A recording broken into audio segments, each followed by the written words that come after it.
চামড়া নিয়ে বিপাকে মৌসুমি ব্যবসায়ীরা।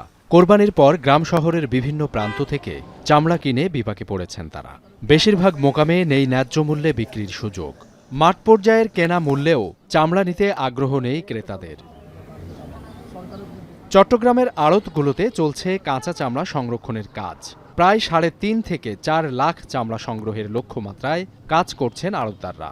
তবে ন্যায্য মূল্য না পেয়ে ক্ষুব্ধ মৌসুমি ব্যবসায়ীরা। অনেকে ট্রাকে করে চামড়া নিয়ে দর না পেয়ে ফেলে চলে গেছেন।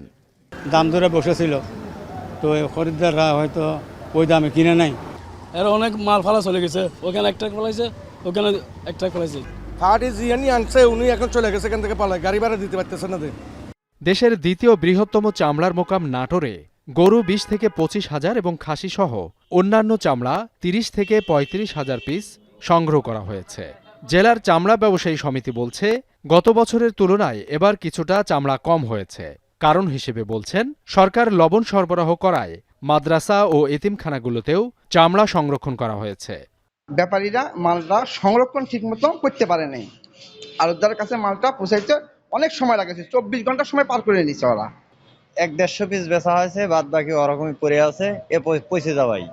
আমি তো নিবই না, বাজার বিক্রি হবে না তো দেয়, ওই ৩০টা বকরি লেগে তো দিবে। জুতা কিনতে গেলে ১,০০০, ১,২০০, ১৫০০, ২,০০০ টাকা লাগে।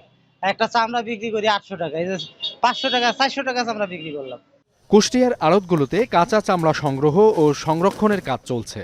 চাহিদা ও দামের মিল না থাকায় এবারও হতাশার সুর মৌসুমি ব্যবসায়ীদের কণ্ঠে। ঈদের দ্বিতীয় দিনেও খুলনা বিভাগের অন্যতম এই মোকামে দর কষাকষি চললেও অনেকেই পাচ্ছেন না কাঙ্ক্ষিত দাম।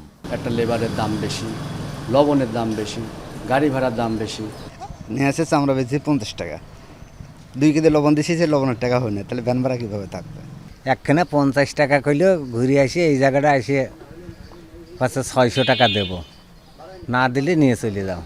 এদিকে চামড়ার দর না পেয়ে ব্রাহ্মণবাড়িয়ায় সড়কের পাশে শত শত চামড়া ফেলে চলে গেছেন মৌসুমি ব্যবসায়ীরা। এতে বড় ধরনের লোকসানে পড়েছেন তারা। তাদের অভিযোগ, সিন্ডিকেটের কারণে চামড়ার ন্যায্য মূল্য মিলছে না। এছাড়া খুলনা, বরিশাল, রাজশাহী ও দিনাজপুর সহ দেশের বেশিরভাগ আড়ত ও মোকামের চিত্র অনেকটাই অভিন্ন। আড়তগুলোতে চামড়ার দাম না পেয়ে সবচেয়ে বিপাকে পড়েছেন মৌসুমি ব্যবসায়ীরা। সাবিত সারওয়ার, এখন।